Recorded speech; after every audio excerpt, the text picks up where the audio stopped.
welcome to Learn Free Music Theory, lesson number 37.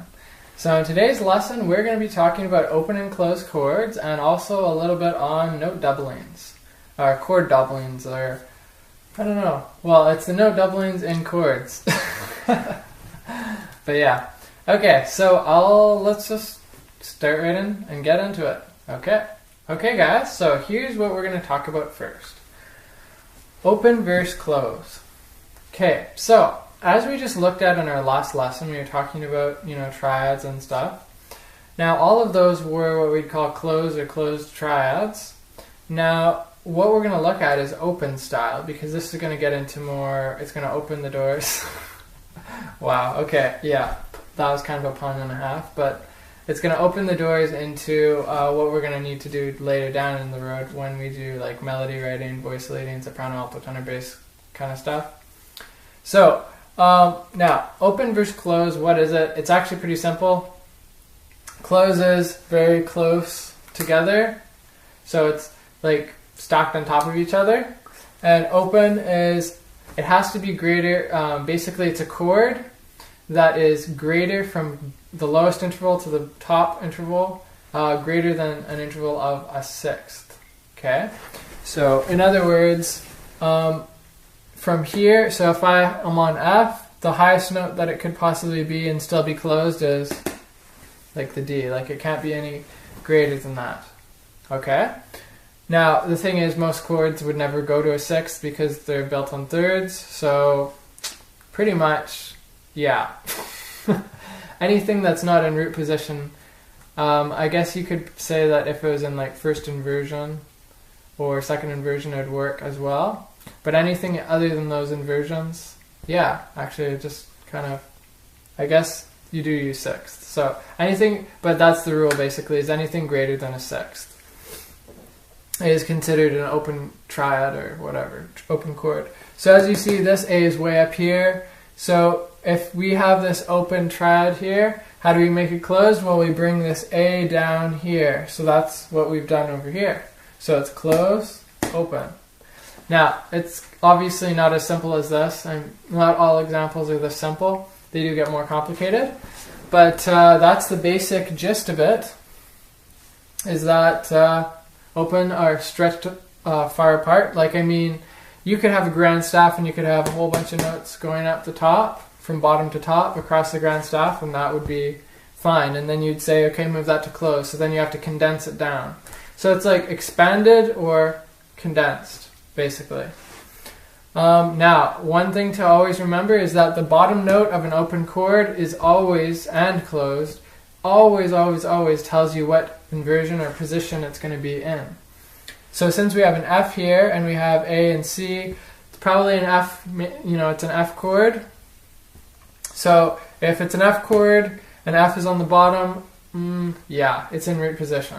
Okay, so you'd put, now if this was in the key of F major, you'd write 1, 5, 3. If this is in like the key of F, you'd put, oh wait, did I say C? If this was in the key of F, you'd write 1, 5, 3. If it was in the key of C, you'd write 4, 5, 3. Okay? So it would basically change on what key you're in, because you could write this chord in a very different number of keys. Okay, like also, well, yeah, I'm not going to list them all. Okay, over here, basically it's just condensed, and that's basically it. So open, closed, that's basically how it works, and that's going to lead us into our next topic. So let's get on to that. Okay guys, so now the next thing we're going to be talking about is doubling. Now, doubling to create four-note chords is what we're basically going to be discussing here. Now, as we all know, we had triads, and so you can put them in like 5-3, 6-3, whatever. You can have them in different inversions. Now, what makes the change over when you get into something that we're going to discuss very soon. Notice how I don't really edit out my mistakes. I guess it makes it more realistic and more real if I mess up and then just keep the camera rolling. But anyway, okay, so notice how we are going to need to go into something, I guess not notice, but I was going to say that what is it? I'm going to be covering something where we're using 4-part voicing, and it's called soprano, alto, tenor, bass. Okay? And that's where a lot of your harmony is going to be based around, is doing 4-part harmony writing. And so for working in 4-part harmony, we need 4 parts. Oh, that's so shocking. Anyway. Okay, so now, obviously a triad only has 3 parts, and so if we're doing 4 parts, we need another note. So we do something called doubling. Now, the note that you double depends and changes on the situation, okay? So right now I'm going to show you what situation you generally double what note. Okay, so now just keep in mind that this isn't always going to be always the same. In some circumstances it does change, but this is the general rule that we can follow for now, okay? And I just have to get into too many exceptions and everything if I go on any further with this. But anyway, okay, so now say you have this right here, 5-3. So I've just taken C major for simplistic sake. And okay, so what we need is we need a 4th note. So generally what we're going to do is just double the bottom note.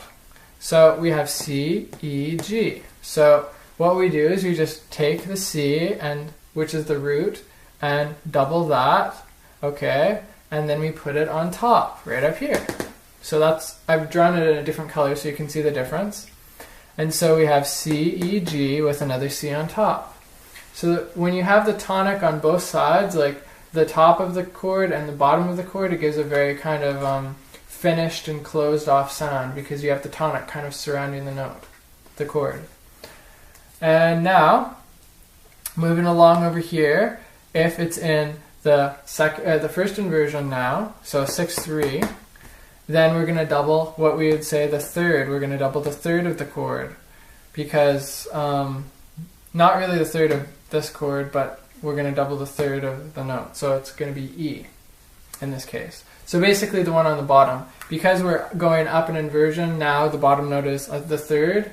And if we go up here, the bottom note is now the 5th. And that would be the 5th in the scale or the 3rd in the scale. Because E is the 3rd note in the scale of C major and G is the 5th note. Okay, so we double the 3rd, and so now we have E, G, C, E on the top. That's it. And over here, 6-4, so 2nd inversion. We have the 5th on the bottom, so we double the 5th. So now we have G, G, C, and E. So we have G, C, E, and G on the top. There we go. So that is the basic note doubling. And you're going to be doubling a lot when we go into like cadence writing and when you do other stuff. You're always going to be doubling one note pretty much all the time. Unless you're writing a 7th chord, which we're going to be covering in our next lesson. Yay! Yay for 7th chords! Don't they sound fun, everyone? Yeah, let's learn 7th chords! Okay, anyway. So that's note doubling. Now, if we take what we just learned about the open, right, the open chords, and we take this, we can do quite a bit with this now. We can take these 4 notes and we can spread them all the way across the top, all 4 notes. And if the E is on the bottom, the 3rd, then we know that we're going to use 2 E's, so we're going to double the E. If the C is on the bottom, then we know we're going to double that C. So that's where knowing what inversion you're in, so you look at the bottom note, or you figure out what your note, if you're writing it, you can write that bottom note and then you double that note somewhere else in your open chord. And then if you ever condense it down and make it into a closed cadence, then you write it like this. So this is in closed form, and then open form would be expanded, so you can stretch it from like down here all the way up to the C, way above the treble clef somewhere. So maybe the ledger line, high C in the treble clef, and then you have a whole bunch of spaces going on. Okay? Cool. So that is doubling to create, these are called 4-note chords, okay? 4-note chords. So the triads when they're 3 notes, and 4-note chords, or that's like the very descriptive accurate way to define them.